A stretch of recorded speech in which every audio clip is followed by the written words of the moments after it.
오늘 제목이 뭔가요? 예배의 비밀. 할렐루야. 예배의 비밀. 여러분과 계속해서 제가 일산에서 예배 드릴 때는 여러분 예배에 대한 말씀을 여러분하고 나누고 있습니다. 여러분 코로나19로 인해 사회는요 전반적으로 큰 변화를 겪게 되었습니다. 여러분 회사를 근무했던 직장에 나가서 출근했던 사람들이 자택근무로 바뀌게 된 계기가 코로나19였고요. 그리고 또 학교에서 수업을 듣던 학생들이 온라인 수업으로 바뀐 때, 또 사회적으로는 거리두기, 사람을 만나는 것을 불편해하기 시작하고 얼굴을 가리고 마스크를 쓰고 저 사람이 지금 웃고 있나 울고 있나, 오히려 사람이 불편해. 사람이 밖에 나가는 걸 싫어하고 집 안에 들어가서 자기의 모든 일들을 하고, 배달의 민족도 아마 이 시기에 가장 활성화가 되었을 것 같습니다. 여러분, 제가 그 시기를 생각하면 제 기억으로 가장 힘들었던 것이 뭐였냐면 예배를 자유롭게 드릴 수 없었던 것이었어요. 그 당시에 우리 열방제자교회는 동일하게 새벽 예배뿐만 아니라 저녁에도 매일 밤 7시 30분이 되면 우리는 그 자리에서 예배를 열심히 드렸어요. 만약 여러분 저희 그 모든 성도님들이 일주일에 한두 번 예배를 참석했다라면 여러분 예배를 드리지 못한 것에 대해 크게 힘들지 않았을 거예요. 그런데 아침과 저녁으로 매일 예배를 드렸다가 갑자기 저희 가족이, 저희 목사님과 메리 전도사님이 먼저 코로나 양성이 딱 되는 바람에 저희는 집에서 격리를 하게 되고 저희 목사님은 이제 잡혀갔어요, 수용소로. 그리고 나서 검사를 또 했더니 이제는 또 저하고 에스더가 코로나 양성이라고 또 나와가지고 여러분 한 달 동안 예배가 그냥 문을 잠가버리는 상황이 돼버린 거예요. 그래서 여러분 예배가 진행되지 못하니까 와 죽을 것 같더라고요. 너무 답답하고 너무 힘이 들더라고요. 너무 힘들더라고요. 그래서 이렇게 종교에 자유가 있다라는 게 우리가 얼마나 감사한지, 우리의 삶에 가장 큰 영향력을 주는 것이 바로 예배라는 것을 깨닫게 되었습니다. 저뿐 아니라 저희 교회에 매일 드렸던 우리 성도들도 저와 동일한 마음이었어요. 그래서 목사님 예배를 드려야 되겠으니까 그럼 좋다, 우리 줌으로 예배를 드리자. 그래서 줌 안에 얼굴들이 막 들어왔고, 그리고 줌을 통해서 우리가 예배를 드렸지만 여러분 이 현장 예배하고는 비교할 수가 없었어요. 이렇게 성전에 나와서 드려지는 이 예배에서 받는 그 성령 충만하고는 비교가 될 수가 없었던 거예요. 그래서 현장 예배의 그 소중함을 깨달은 성도들은요, 코로나가 처음 시작할 때 우리가 그렇게 어려움을 당했는데 코로나 기간 동안에 계속해서 정부에서 규제가 들어오고요, 그리고 매 예배 때마다 막 찬송과 기도로 막 소리 지르니까 주위에서 막 전화를 해가지고 경찰들이 오고 구청 직원들이 문 밖에서 기다리면서 빨리 끝내고 돌아가라는 거예요. 끝까지 버티고 기도했고, 그리고 그 힘든 시간을 이겨냈어요. 예배를 쉬지 않았어요. 처음에 그 주일 예배를 드리는데 처음에 구청 직원들이 이렇게 쑥 들어와가지고 저 뒤에 서 계시는데 처음에 제가 어땠을까요? 쫄았어요. 그러나 좀 내색을 하면 안 되잖아요. 딱 폼을 잡으면서 속에서는 쿵쾅쿵쾅 인간인지라 여러분 한 번도 그런 적이 없었으니까. 그래서 이 맨 뒤에서 막 딱 서 있는데 제 마음 안에 약간 떨림이 두려움도 오고, 그러나 제가 속으로 주여 한번 기합을 속으로 줬어요. 그리고 나서 절대 무너지지 않으리라 이러면서, 여러분, 어떠한 핍박이 와도 내가 이 복음을 외치는 이 예배를 사수하리라. 그 첫날 제가 결정을 했어요. 그리고 이 마음 안에 담대함을 가지고 이제 외치기 시작했어요. 사실은 그 설교 내용은 그게 들어있지 않았지만, 그럼 거기에서 막 구청 직원이 와 있을 때 제가 그랬어요. 여러분, 매일 출퇴근하는 전철 안에는 사회적 거리가 이루어지지 않고 있고 다닥다닥 붙어가지고 그렇게 다니는데 거기는 왜 그냥 놔두고, 여러분, 왜 이렇게 교회에 와서 이 교회를 힘들게 하냐는 거예요. 그러면서 거기에서 막 제가 일반 상가에서는 코로나 확진이 나와도 그냥 소독하고 며칠이 지나면 다시 문을 여는데, 왜 교회는 코로나 확진이 나면 예배를 못 드리게 문을 잠가버렸어요. 한 달이고 두 달이고 문을 잠가버렸다라니까요. 그래서 제가 막 거기다 대고 외쳤어요. 왜 유독 교회를 핍박하냐는 거예요. 그것은 여러분, 이 교회를 마치 이 교회가 확진자가 만들어지는 어떤 전염병을 일으키는 그런 공간으로 그렇게 거짓 프레임을 씌워서 교회 다니는 성도들에게 교회 다닌다는 말을 못하게 만들어버리고 부끄럽게 만들고 마치 교회 다니는 게 죄인인 것 같이 그런 취급을 한다라는 것을, 이것은 반드시 이 핍박하는 그 누군가의 그 권력의 힘으로 지금 그 일들이 이루어졌다라는 것을 저는 그냥 계속 외쳐댔어요. 듣든지 아니 듣든지. 여러분, 왜 교회를 핍박하고 예배를 못 드리게 하는가? 그걸 역으로 생각한다면요, 여러분, 예배라는 것은요 우리에게 너무나도 소중하기 때문에 그런 거예요. 여러분, 왜 그들이 그 예배를 못 드리게 하느냐? 예배는 생명이기 때문이라는 거예요. 여러분, 우리 교회가 2018년부터 매일 저녁마다 7시 30분마다 예배를 드렸는데, 사실은 그렇게 예배를 드리게 된 계기가 무엇이었냐? 저희가 처음에는 이 40일, 80일 말씀 양육으로 예배를 드리다가, 제가 이제 80일이 딱 끝나서 일기가 딱 끝났을 때 제가 이제는 스탑을 해버렸어요. 그리고 나서 그냥 저도 힘드니까, 여러분만 힘든 게 아니라 저도 매일 교회 나오는 거 힘들거든요. 저도 인간이니까. 그래서 40일 하고 일기가 딱 맞춰진 다음에 조금 이제는 기간을 두고 쉬었다가 할 생각으로 그걸 딱 맞췄거든요. 그런데 어느 순간 청년들을 바라봤더니, 여러분, 그렇게 총명스럽고 초롱초롱했던 그 청년들의 눈이 어떻게 돼버렸어요? 아니, 이렇게 돌아다니는 거예요. 교회에서 이런 눈으로 돌아다니면서 회식 가서 술 마시고, 분명히 40일, 80일 제자 양육을 할 동안은 여러분, 세상의 문화를 끊기 시작하고, 그리고 나서 막 찬양하는데 막 아이들이 빛이 나고 막 그러다가 그 예배가 딱 중단이 되니까 눈이 바로 며칠 안 지나니까 이렇게 동태 눈이 되어서 돌아다니는 거예요. 그래서 결단을 내려서 안 되겠구나. 내가 문제가 아니라 저 청년들을 살려야 되겠구나.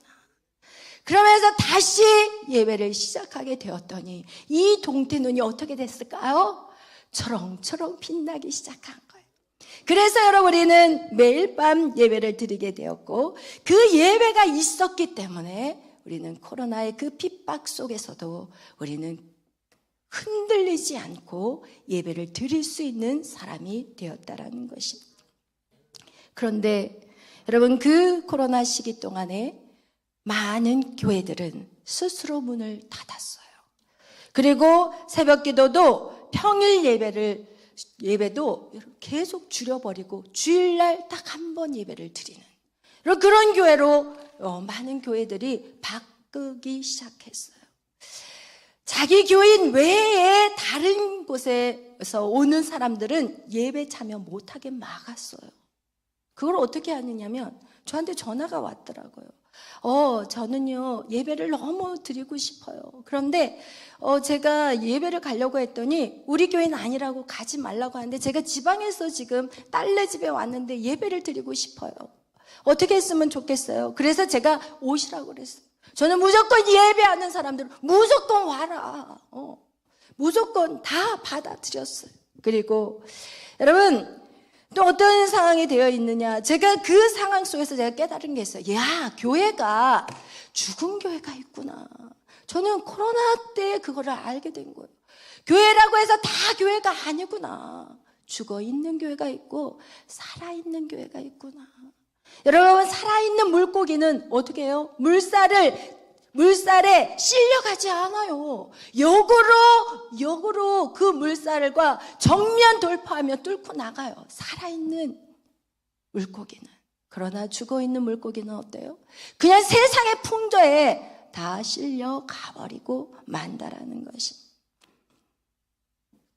여러분, 그 당시 교회들이요, 목사님들이요, 사회에 무리를 일으켰다면서 목사님들이 막 그 사과문을 발표하기 시작해요.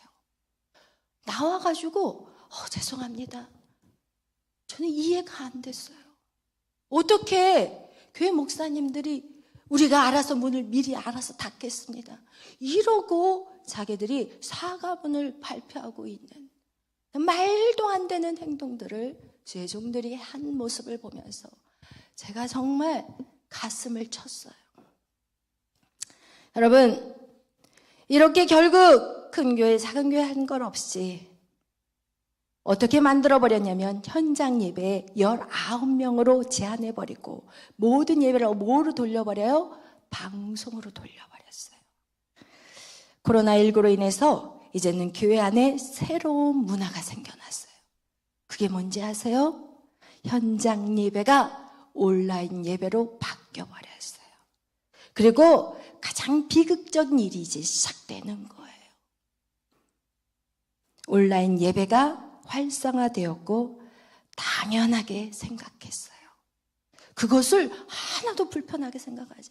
아주 자연스럽게 현장 예배가 온라인 예배로 바뀌어져 버렸고, 여러분, 자기 편한 시간에 이제는 언제든지 자연스럽게 절대 죄책감도 가지지 않고 이제는 보는 예배가 돼버린 것이에요.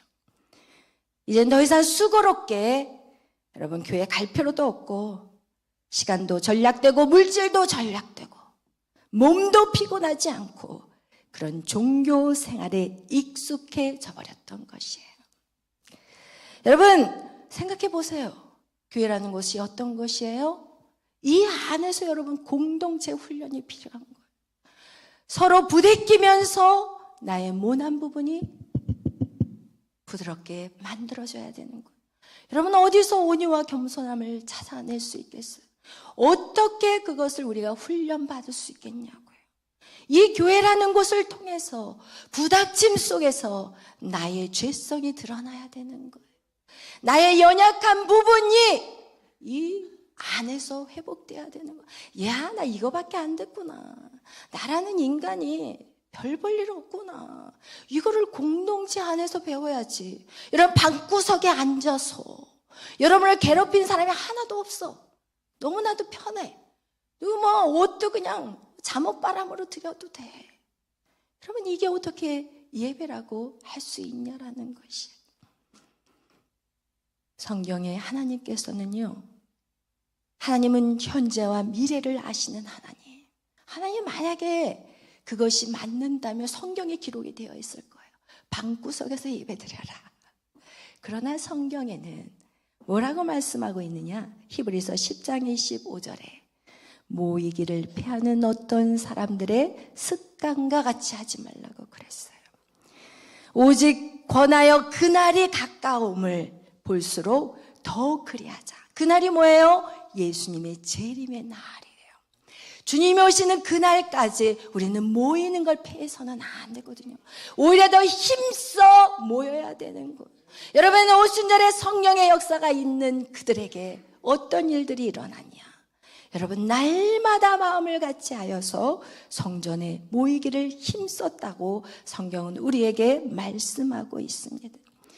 하나님께서 이런 날이 올 것을 알고 아모스 선지자는 우리에게 예언의 말씀을 하고 있어요. 우리 다 같이 아모스서 8장 11절 말씀, 우리 한번 구약 뒤쪽에 나와 있는 아모스서 8장 11절 12절 말씀을 다 찾아서 한 목소리로 읽겠습니다.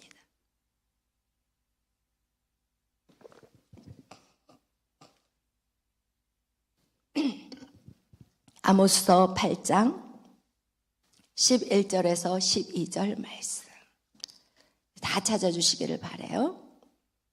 아모스서 8장 11절에서 12절 다 찾았으면 한 목소리로 합독합니다. 주 여호와께서 가라사대 보라 날이 이를지라 내가 기근을 땅에 보내리니 양식이 없어 주림이 아니며 물이 없어 기람이 아니요 여호와의 말씀을 듣지 못한 기갈이라. 사람이 이 바다에서 저 바다까지 북쪽에서 동쪽까지 비틀거리며 여호와의 말씀을 구하여도 돌아다녀도 얻지 못하리니. 아멘. 여러분, 오늘날 여러분 이 예배와 말씀이 홍수 시대에 살고 있어요. 여러분 집에서 TV만 틀어도 여러분 예배를 볼 수가 있고, 여러분 컴퓨터에만 앉아도 우리는 유튜브로 얼마든지 예배를 들을 수가 있는 거예요. 그런데 오늘 성경은 말해요. 양식이 없어 주림이 아니며 물이 없어 기람이 아니라고. 여호와의 말씀이 없다라는 거예요. 여호와의 말씀. 그래서 사람들이여 비틀거리면서 지금 그 말씀을 먹기 위해서 돌아다닌다라는 것이. 이것은 무엇이냐? 우리가 드린 예배가, 죽은 예배는 말씀이 없는 거예요. 여러분 죽어 있는데 무슨 말씀이 들리겠냐는 거예요. 죽은 예배, 제삼이 없는 예배, 거룩한 성도의 삶이 없는 예배, 대적과 싸울 힘이 없는 예배, 이것이 바로 죽은 예배라는 것입니다. 우리는 하나님께 예배를 드리는 행위는 하지만 생명력이 없는, 아무런 능력도 영향력도 없는, 변화도 없는 형식적인 종교적인 바리새인과 같이 스스로 의인으로 착각하며 드리는 예배를 말하고 있는 것이.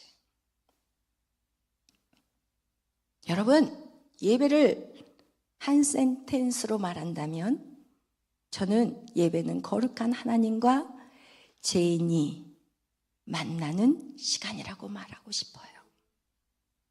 아벨의 제단에 하나님이 불로써 임하신 것처럼 구약의 성막 누가 지으라고 그랬어요? 하나님이 지으셨어요.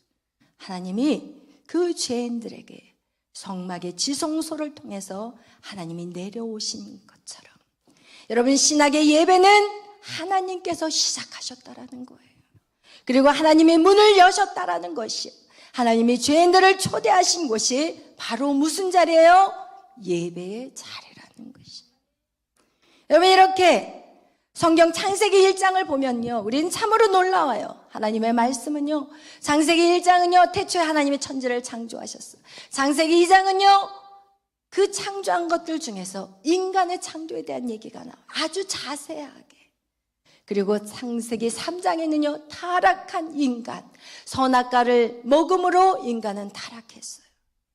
창세기 4장, 그 타락한 인간에게 하나님이 오시겠다라는 거예요.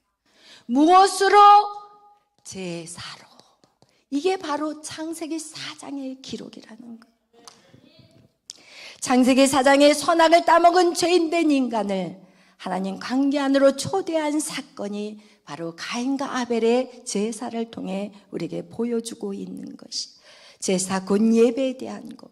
제사를 통해 다시 아벨의 제단에 하나님께서 불로써 임함으로 말미암아 이 죄인인 우리에게 하나님이 이제는 관계를 가질 수 있게 해주셨다라는 것이. 그래서 여러분, 예배는요 무엇이냐? 바로 하나님의 초대 받은 사람들이 이 삼일째 하나님의 임재 가운데 들어오는 것이 바로 예배라는 것이에요. 아멘. 오늘 우리가 읽었던 출애굽기 20장 24절, 우리 여러분 본문을 다시 한번 읽어보겠습니다. 읽겠습니다. 내가 도단을 쌓고 그 위에, 우리 다시 넘어가겠어요. 아까 우리가 읽었던 자리에 있다면 우리 출애굽기 20장 우리 넘어가서 24절 말씀 우리 다 같이 펼쳐보겠습니다.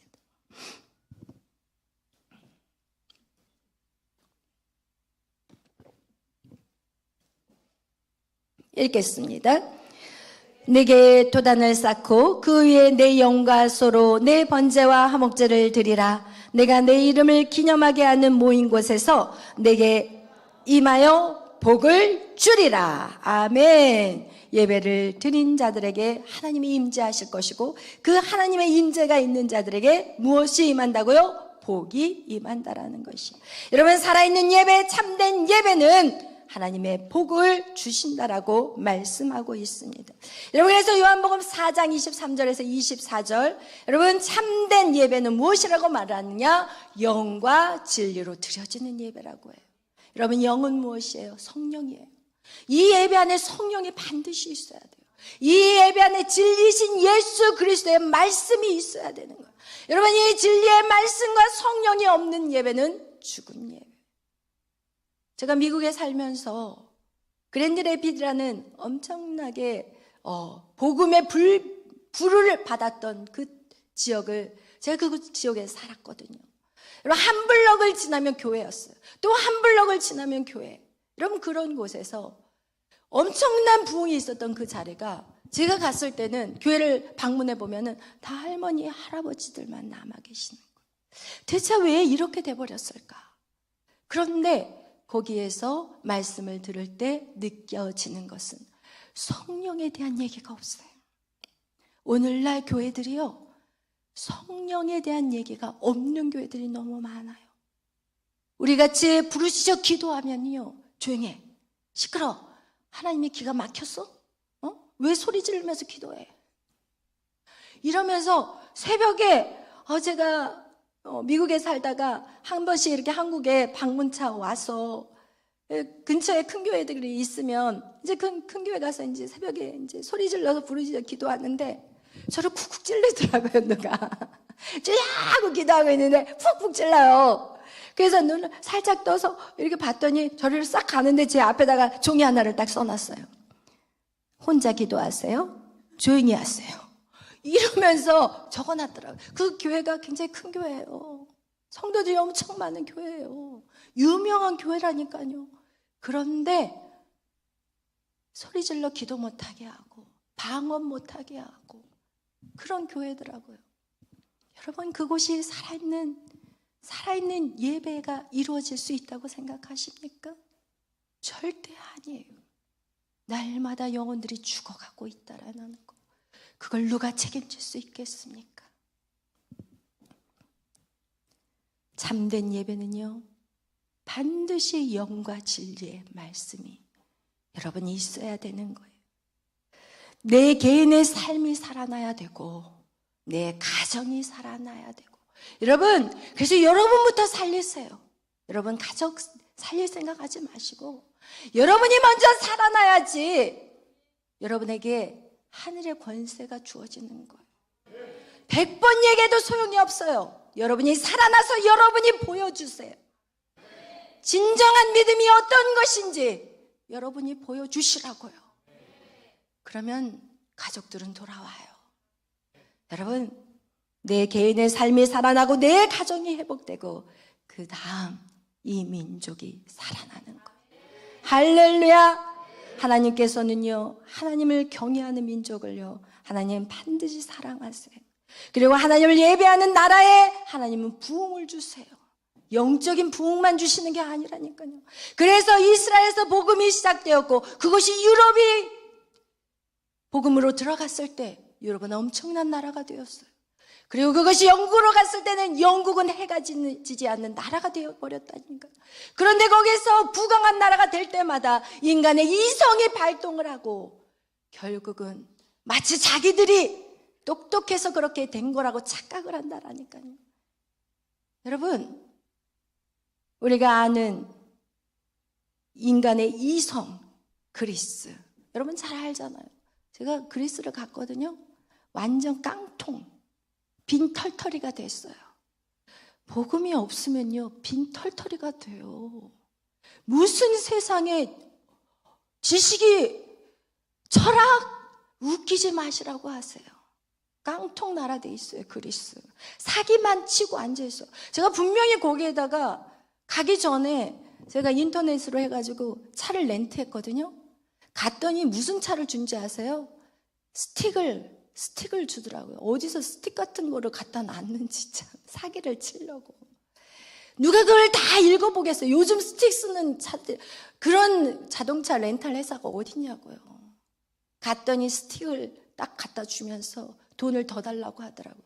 2배를 띄어서 받더라고요. 와, 사기꾼. 여러분,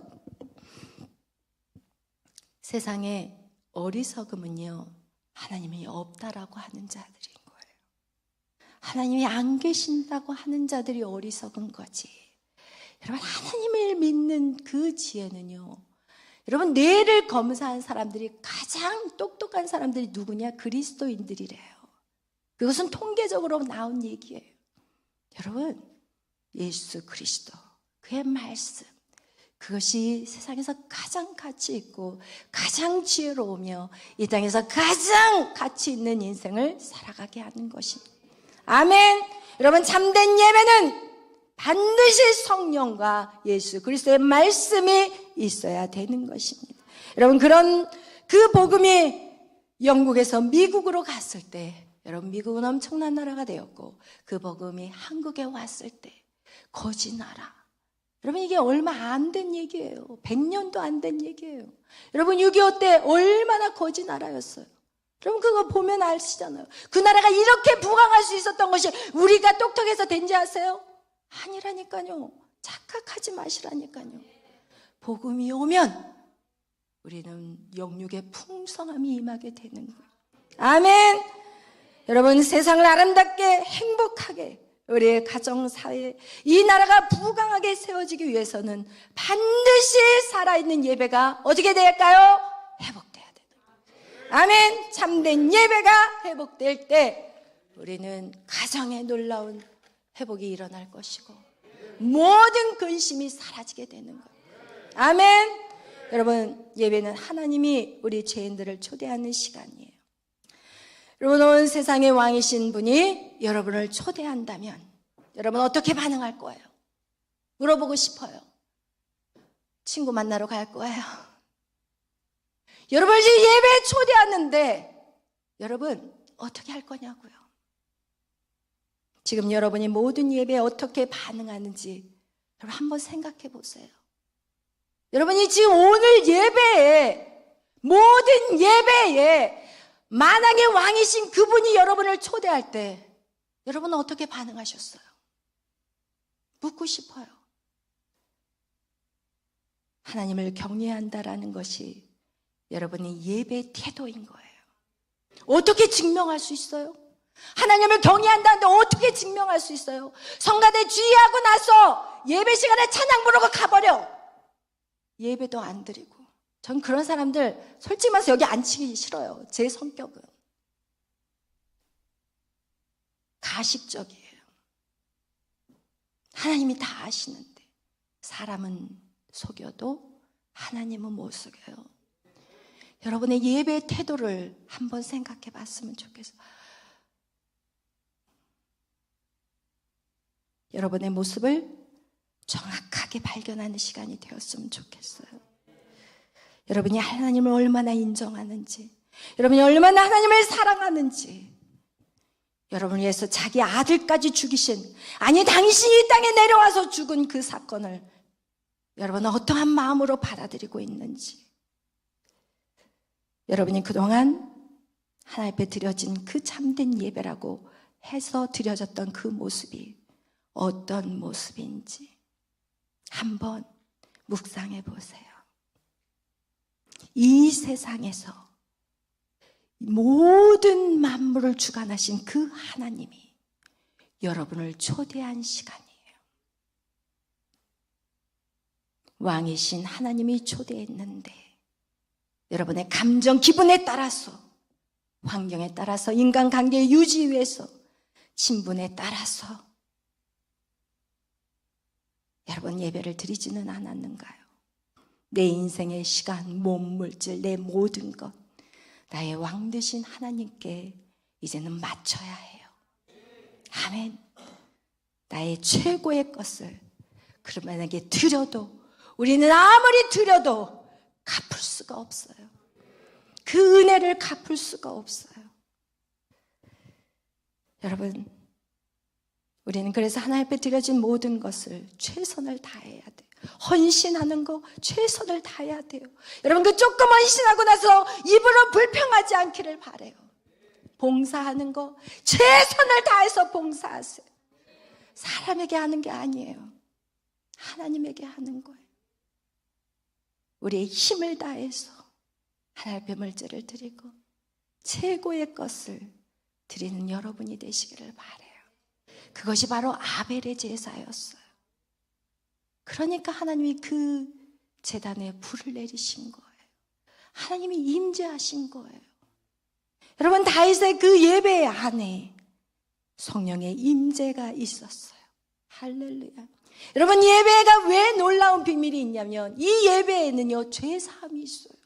우리의 죄를 대속해 주세요. 예배 안에 우리는 진정한 회개가 뚫어지기 시작하는 거예요.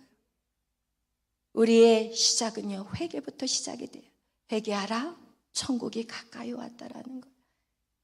누구의 죄가 문제가 아니에요.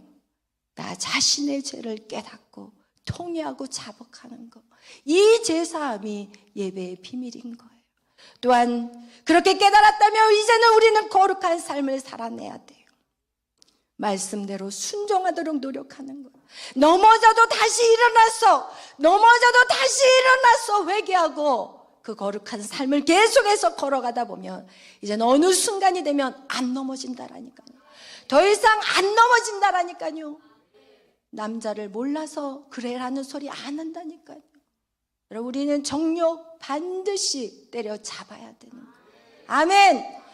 절대로 거룩하지 않으면 하나님의 영이 우리 안에 올 수가 없어요. 여러분이 하는 모든 습관적인 행위들 얼렁뚱땅 하나님은 넘어가지 않으세요. 하나님은 완전하시고 완벽하신 분이고 모르는 게 없어요. 여러분이 숨어 사는 그 모든 것들 하나님은 다 알고 계세요. 그리고 여러분이 거룩할 때까지 기다리고 계세요. 여러분, 그래서 여러분 끊어야 될 것들 빨리 끊기를 바라요. 아멘. 여러분, 그것을 끊지 못하기 때문에 여러분이 지금 여러분의 인생이, 여러분의 가정이, 여러분의 모든 삶들이 찌릿찌릿하게 살아가는 거예요. 끊으시기를 바라요. 여러분이 끊지 못하기 때문에 때로는 여러분의 자녀들이 고통을 받을 것이고, 때로는 여러분의 배우자가 고통을 받을 것이고, 부모가 고통을 받는 것이고, 여러분, 그것이 하나님이 여러분을 사랑하지 않기 때문이 아니라 거룩한 삶을 살아내지 못할 때 하나님은 그 매를 대실 수밖에 없는 것이에요. 또한 우리에게 그렇게 거룩한 삶을 살아내는 자들은 이제는 대적과 싸울 힘이 생기는 거예요. 거룩한 자가 이길 수 있는 거예요. 우리가 요셉학교에서도 우리 선생님들 하시는 얘기가, 왜 목사님의 말은 아이들이 잘 듣고 왜 우리의 말은 아이들이 안 들을까요? 여러분, 거룩해야지 들어요. 여러분의 삶이 거룩하지 않으면 어떤 역사가 일어날 수가 없는 거예요. 그래서 여러분, 부모님들, 여러분이 거룩하고 자녀들을 거룩하게 만들으셔야 돼요. 여러분이 거룩하지 않은데, 여러분은 하나도 순종하지 않은데 자식들이 그렇게 살기를 바라십니까? 절대 안 돼요. 여러분이 거룩한 전쟁을 선포하며 나갈 때 여러분의 자녀들이 그렇게 살아낼 수 있는 거예요. 아멘. 여러분, 이렇게 대적과 싸울 힘은 우리 안에 거룩이 회복될 때인 거예요. 오늘날 이렇게 그리스도인들은 많은데 세상은 왜 갈수록 타락하나요? 왜 갈수록 타락하나요? 예수를 많이 믿고 있지만 삶이 거룩하지 않아요. 사단이 웃어요. 예수의 이름으로 떠나가라 그러면 뭘 떠나가? 사단이 웃는다니까요. 비웃는다니까요. 여러분이 거룩해질 때 사단을 쫓아낼 수가 있어요. 진정한 전쟁이 선포되는 거예요. 할렐루야. 여러분, 그래서 여러분 안에 있는 모든 어두움을 여러분 반드시 예수를 믿으면서 삶이 변화되지 않았다? 아니에요. 예수를 믿으면 삶이 변화되는 게 살아있는 사람이에요. 아멘. 이건 못해요. 목사님, 이거는 못해요. 그러나 성경 어디에도 적당히 신앙생활을 한 사람 없어요.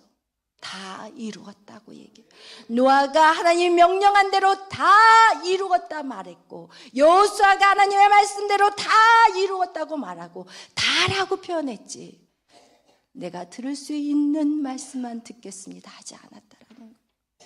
여러분, 그래서 우리는 반드시 여러분 거룩한 삶이 회복될 때 우리는 진정한 대적과의 전쟁이 이루어질 수 있는 거예요.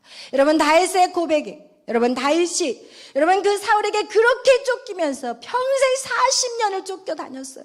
여러분, 밥을 먹는데 밥상 앞에서 화살, 이 뭐예요? 창이 그냥 자기를 향해, 와우, 샥 쥐야. 여러분, 어떻게 이 밥이 들어가겠어요? 떨렸어. 저 같으면은 거기서 막말로 그냥 거기가 화장실이 돼버릴 것 같아.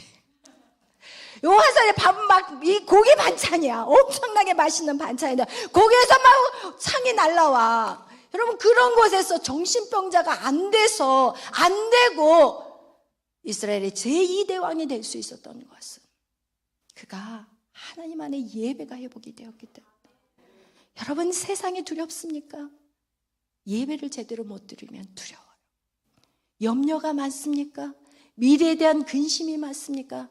예배가 회복되지 않으면 그렇게 되는 거예요. 예배는 엄청난 우리에게 비밀이 있는 거예요. 아멘.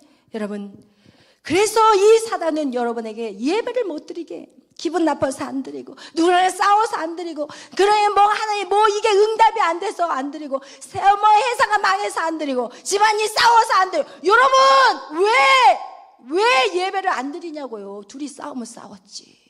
그게 하나님하고 무슨 상관이냐고요? 사단은 그렇게 예배를 못 드리게 공격해 온다라는 거예요. 여러분, 사울 왕이 악신에 들려서 다윗을 죽이려고 할 때 라마 나요스로 지금 다윗이 있다는 얘기를 듣고 쫓아가요. 그런데 라마 나요스라는 곳은 성령의 임재가 강력한 곳, 예배가 강력한 곳.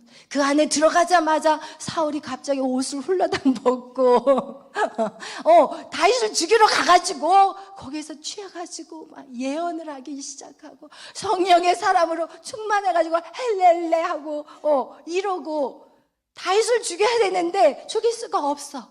성령의 임재가 강력하고 악기가 떠나버리는 거예요. 아멘. 이것이 어디에서 이루어지느냐? 예배 안에서. 여러분의 악한 마음, 완악한 심령들이 예배 안에서 깨어지는 거예요. 누가 깰 수가 없어. 사람으로서는 할 수가 없어. 사람의 힘으로도 능으로도 안 돼요. 오직 여호와의 신으로만 가능한 거예요. 아브라함이 가나안 땅에 도착해서 하나님 앞에 예배를 드리다가 기근이 온 것 같으니까 애굽으로 내려가요.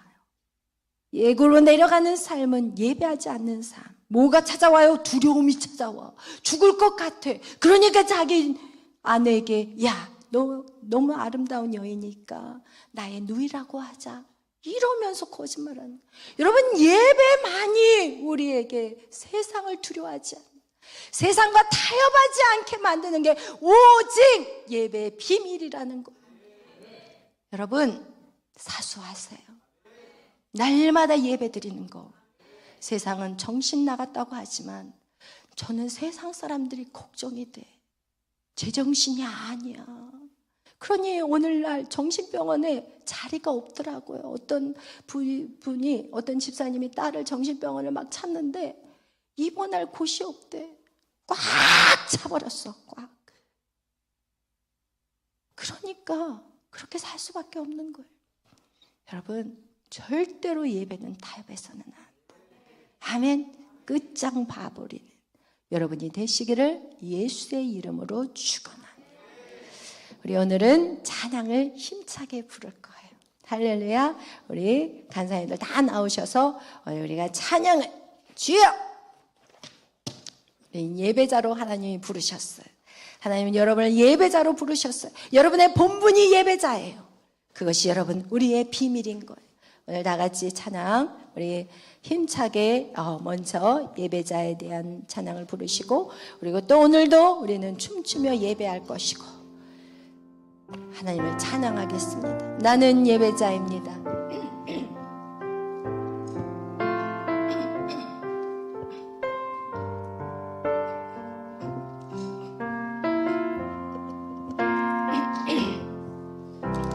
나는 하나님을 예배하는 예배자. 내가 서 있는 곳 어디서나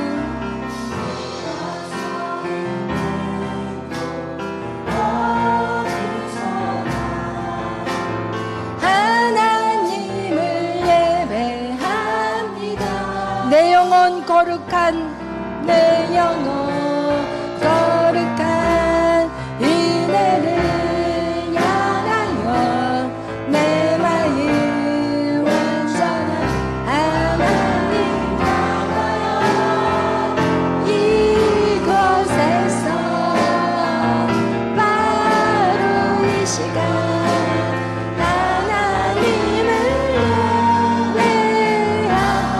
나는 하나님을 예배하는 예배자입니다. 주여, 나는 하나님을 예배하는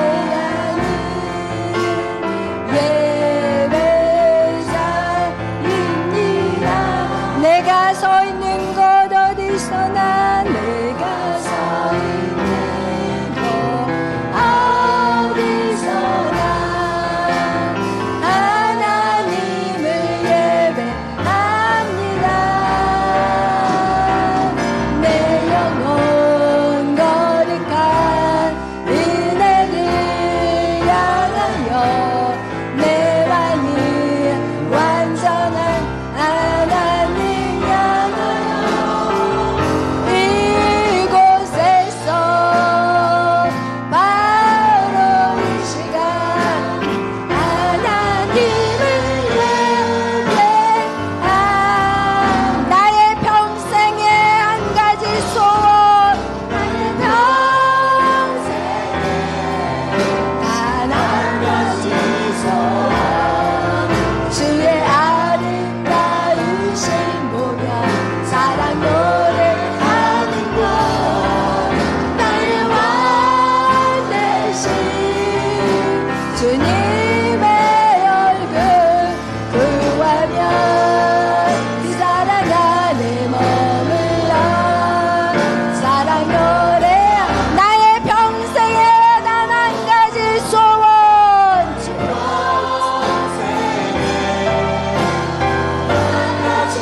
소원, 주의 아름다우신 보며 사랑 노래